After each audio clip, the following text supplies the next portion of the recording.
அனைவருக்கும் இனிய காலை வணக்கம். 7/1/2025 காலை 8 மணி நிலவர வானிலை அமைப்பு. அதிகாரப்பூர்வ அறிக்கைக்கு இந்திய வானிலை அறிக்கையை பார்க்கவும். கடந்த சில நாட்களுக்கு முன்பு சுமத்ரா தீவு அருகே உருவான நிகழ்வானது நிலநடுக்கோட்டை ஒட்டிய பகுதி இந்திய மத்திய பெருங்கடல் மற்றும் தென் கிழக்கு வங்கக்கடல் பகுதியில் நிலவி வரும் காற்று சுழற்சியானது மேற்கு வடமேற்கு திசையை நோக்கி மெல்ல மெல்ல நகர்ந்து வருகிறது.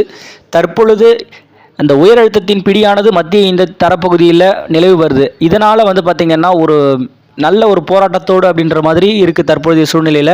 ஓகே, இதனால் இன்றைய வானிலை அமைப்பு அப்படின்றது பார்த்திங்கன்னா, இன்றைக்கு கடலோர பகுதிகளில் மேகமூட்டத்தோடும் மற்றும் தென் கடலோரங்கள் மற்றும் டெல்டா கடலோர பகுதிகள் அதனை ஒட்டியுள்ள உள் மாவட்டங்களில் ஒரு மேகமூட்டம் சூழ்ந்து அவ்வப்போது தூறல் லேசானது முதல் அப்படின்ற மாதிரி எதிர்பார்க்கலாம். பெருமழை இல்லை, லேசான ஒரு தூறல் ஓடும் மேகமாக அப்படின்ற மாதிரி இருக்கக்கூடும். பாசிங் கிளவுட்ஸ்னு சொல்லலாம்.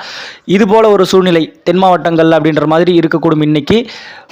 இந்த நிகழ்வு அதுக்கப்புறம் பார்த்திங்கன்னா, அந்த மாலத்தீவை ஒட்டிய பகுதிகளில் நிலவும் வளிமண்டல சுழற்சியின் காரணமாக இந்த உயரழுத்த பிடியிலிருந்து வரக்கூடிய காற்றை நம்ம அந்த மாலத்தீவு வழியாக அப்படின்ற ஈர்க்கப்படுகிற காரணத்தால் குளிர் இன்னும் பார்த்திங்கன்னா இருக்குது. கண்டிப்பாக ஓரிரு நாட்கள் ஏற்கனவே நேற்று அறிக்கையில் சொல்லியிருக்கோம், ஓரிரு நாட்கள் குளிர் இருக்குது அப்படின்றது. கடும் குளிராக அப்படின்ற மாதிரி மேற்கு தொடர்ச்சி மலை மாவட்டங்களில் நம்ம ஃபீல் பண்ண முடியும் நம்மளால். அதே மாதிரி பார்த்திங்கன்னா மூடுபனின்றதுக்கான காரணமும் பார்த்திங்கன்னா ஒரு சில இடங்களில் இருக்கிறதுக்கான ஒரு வாய்ப்புன்றது அந்த வட மாவட்டங்களில் அதனை ஒட்டி உள்ள உள் மாவட்டங்கள் அப்படின்ற மாதிரி இந்த உள் மாவட்டங்களில் இருக்கிறதுக்கு அந்த தரைவழி குளிர்காற்று வருகையின் காரணமாக இந்த மூடுபனி இருக்கும். படிப்படியாக பகலில் பார்த்திங்கன்னா ஒரு மேகமூட்டத்தோடு சூழ்ந்து தற்பொழுது அப்படின்ற மாதிரி காணப்படும். வெப்பம் உயர்வுக்கு பிறகு அப்படி லேசான தூறல் அப்படின்ற மாதிரி எங்கேயாவது எதிர்பார்க்கலாம். இப்போது இந்த நிகழ்வு வடமேற்கு திசையை நோக்கி மெல்ல நகர தொடங்கி இருக்கிறது. இது நம்ம ஏற்கனவே கொடுத்துருக்கோம். 9-10 தேதிக்கு மேலே மழை பொழிவானது ஆங்காங்கே டெல்டாவின் கடலோரங்கள் மற்றும் தென் கடலோரங்கள் அவ்வப்போது இது வடக்கு நோக்கி முன்னேறி வரும்பொழுது வட மாவட்ட மக்களுக்கு ஒரு வாய்ப்பாக இருக்கட்டும் அப்படின்றத நம்ம ஏற்கனவே சொல்லியிருக்கோம், குறிப்பிடத்தக்கது. ஏன்னா இப்போ அடுத்தடுத்து பார்த்திங்கன்னா ஒரு மேற்கத்திய இடையூறு வரப்போகிறது. ஒரு 3000 மீட்டர் அளவு உயரத்தில் அப்படின்ற மாதிரி 1.5 கிலோமீட்டர்லேருந்து 3000 மீட்டர் அப்படின்ற மாதிரி, அதாவது 1500 மீட்டர்னு சொல்லலாம், 3000 மீட்டர் மேலே. இது இடைப்பட்டதுலேருந்து பார்த்திங்கன்னா ஈரான் ஈராக் பகுதியிலேருந்து ஒரு மேற்கத்திய இடையூறு வருது. அதுக்கப்புறம் உயரழுத்தங்களும் இருக்குது அவ்வப்போது அப்படின்ற மாதிரி நம்ம சொல்லியிருக்கோம். இது அதுக்கடுத்து பார்த்திங்கன்னா 17 தேதியில் மத்தியில் பார்த்திங்கன்னா MJO காரணிகள் ஒரு சாதக சூழ்நிலையாக இருந்தாலும் உயரழுத்தம் எந்த அளவுக்கு இருக்குது அதை பொறுத்து இதை வடக்கு முன்னோக்கி முன்னேறும் வருது அப்படின்ற மாதிரி நம்ம அதை எதிர்பார்க்கக்கூடிய ஒரு விஷயமா இருக்குன்னு நம்ம ஏற்கனவே பதிவு பண்ணியிருக்கோம்.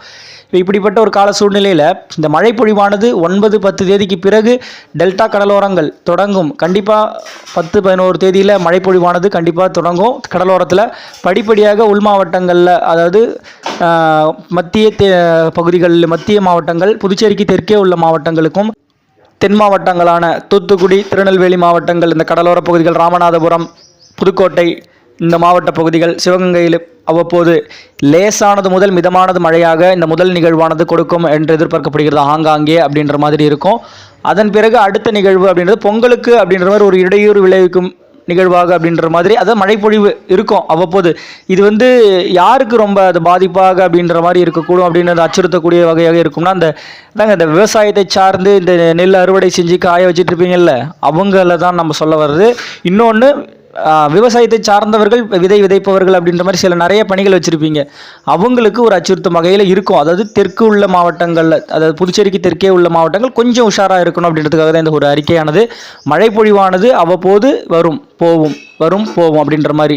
அதிகபட்சமாக இந்த நிகழ்வானது இலங்கையின் தெற்கு புறமாக செல்லும் என நம்ம ஏற்கனவே சொல்லியிருக்கோம். அதை இலங்கையை ஒட்டி அமைந்து தெற்கு புறமாக சென்றால் அதனுடைய தாக்கமானது கிழக்கு அலைவுகளை ஈற்று, அதாவது ஈஸ்ட்லி ட்ரிஃப் அப்படின்ற மாதிரி சொல்லக்கூடிய ஒரு அந்த காற்றை மட்டும் இழுக்கக்கூடிய ஒரு சூழ்நிலையால் வெப்ப உயர்வுக்கு பிறகு ஆங்காங்கே ஒரு மழைப்பொழிவானது அப்படின்ற மாதிரி இருக்கும். அதாவது இடையிடையே நம்ம ஏற்கனவே ஒரு இந்த அறிக்கையில் நேற்றே கொடுத்துருப்பாங்க, இடையிடையே குளிரும் பனியும் வரும். ஆங்காங்கே ஒரு மிதமானது மழை, சற்று கனமழை எங்கேயாவது ஒரு இடங்களில் பதிவாகிறதுக்கான ஒரு வாய்ப்பு இருக்கிறது. இது எந்த அளவுக்கு இந்த நிகழ்வுகள் வடக்கு நோக்கி முன்னேறி வரும் பட்சத்தில் வட மேற்கு மாவட்டங்களுக்கும் நம்ம எதிர்பார்க்கலாம், அது வட மாவட்டங்களுக்கும் அவ்வப்போது அப்படின்ற மாதிரி. அதாவது இந்த நிகழ்வுக்கு இந்த பொங்கல் இடைப்பட்ட நிகழ்வில் ஓரிரு நாட்களில் கண்டிப்பாக வட மாவட்டங்களுக்கு எட்டி பிடிக்கும் வகையில் இருக்குது.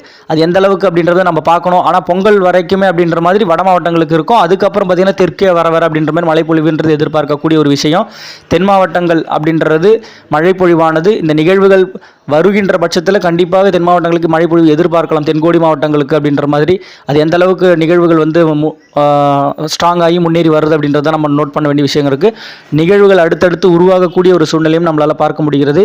வருகிறது மழைப்பொழிவு, சற்று தாமதமாக இருந்தாலும் மழைப்பொழிவு கொடுத்து விட்டு தான் செல்லும். வானிலையோடு எப்பொழுதும் இணைந்தே இருங்கள். வானிலை எப்பொழுதும் மாறுதலுக்குட்பட்டது. நன்றி, வணக்கம்.